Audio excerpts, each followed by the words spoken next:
Block, unblock आणि पुन्हा block.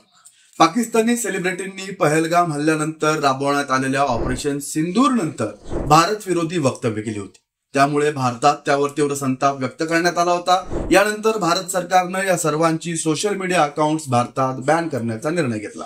मात्र बुधवारी मावरा हुकेन, यमुना जैदी, दानिश तैमूर, शोएब अख्तर आणि शाहिद आफ्रिदी यांची इंस्टाग्राम आणि ट्विटर खाती भारतात पुन्हा दिसू लागली होती. तसेच हम टीव्ही, ARY डिजिटल, हरपल, जिओ यांसारख्या पाकिस्तानी युट्यूब चॅनलचा ऍक्सेसही दिसत होता.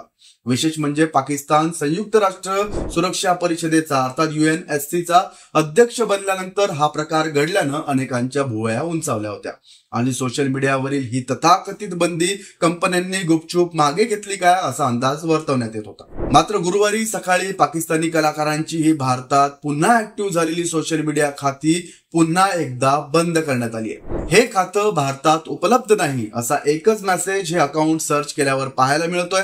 त्यामुळे भारतानं याबाबत कठोर पावलं उचलल्याचं स्पष्ट होत आहे. अशाच माहितीपूर्ण व्हिडिओसाठी फॉलो करायला विसरू नका लेट्स अप मराठी. सोशल मीडियाच्या भाऊ गर्दीत विश्वासार्हतेने चकाकणारे नाव म्हणजे लेट्स अप मराठी. सगळ्यांना, सगळ्या नागरिकांना ती स्पीच, ती लेट्स अप वरील मुलाखती म्हणजे विचारांचा खजिना. त्यानंतरच्या निवडणुकीमध्ये मला सोडून गेले.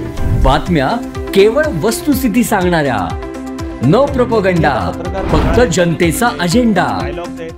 क्योंकि आने वाला कल जाने वाला है, जाने वाला कल आने वाला है. राजकारण, मनोरंजन असो की क्रीडा क्षेत्र, महाराष्ट्राची स्पंदने संवेदनशीलतेने टिपणारे माध्यम म्हणजे लेट्स अप मराठी. जगासोबत एक पाऊल पुढे राहण्यासाठी लेट्स अपचे ॲप, सोशल मीडिया आणि वेबसाईट सोबत कनेक्टेड रहा.